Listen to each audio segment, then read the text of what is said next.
This was it. Super-Typhoon Haiyan moving over the Philippines this weekend, bringing with it winds close to 200 miles per hour, moving over the islands, churning at that speed for up to 48 hours straight. Tonight, a humanitarian crisis of enormous scope playing out.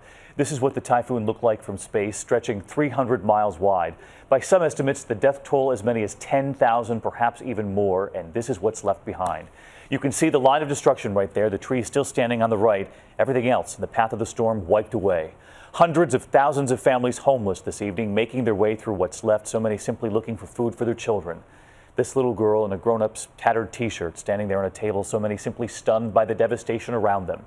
Tonight, international help is on the way, disaster aid being loaded onto planes, and here's the latest at this hour. At least 4 million people affected, and of course that horrific death toll. The super typhoon destroying 80% of everything in its path. ABC meteorologist Ginger Z standing by here with the science behind the strength of this storm. But first, our team reporting from the devastation zone, ABC's Gloria Riviera in the Philippines tonight. From the air, parts of Tacloban underwater. The airport flattened, the roof demolished. Commercial flights to evacuate impossible. We don't have homes.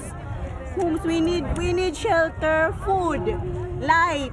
We don't have food, we don't have everything, we don't have houses. Locals fled to the airport, desperate to escape, the military giving parents with the youngest victims priority. I just want to show you right now, this is the airport departure lounge. You can see that roof ripped off, debris flooding, and lines of people who are coming here to the airport, no guarantee. They call them chancers, hoping for a chance to get out. They say the surge rose high on the control tower, water and wind ripping the insides out of the terminal. The aftermath, eerily silent, the sound of devastation. Cars tangled in downed power lines. Residents, young and old, pulling together what they can.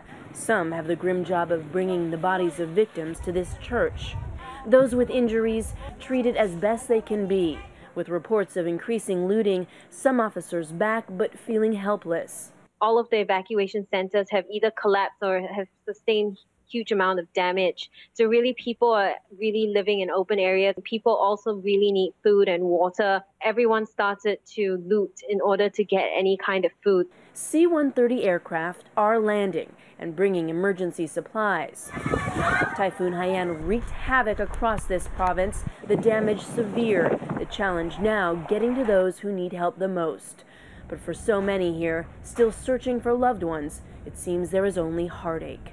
Gloria Riviera, ABC News, Tacloban.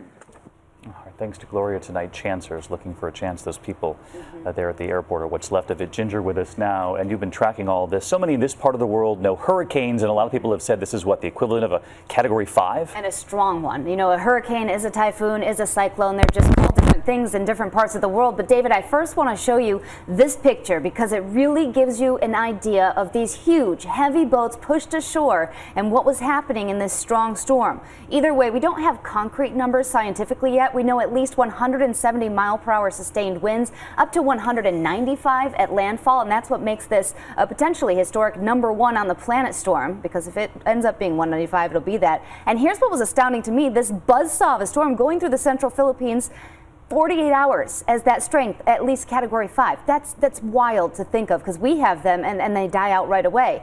The storm surge, at least 15 to 19 feet. I've seen some reports up to 25. That would fill a second-story building.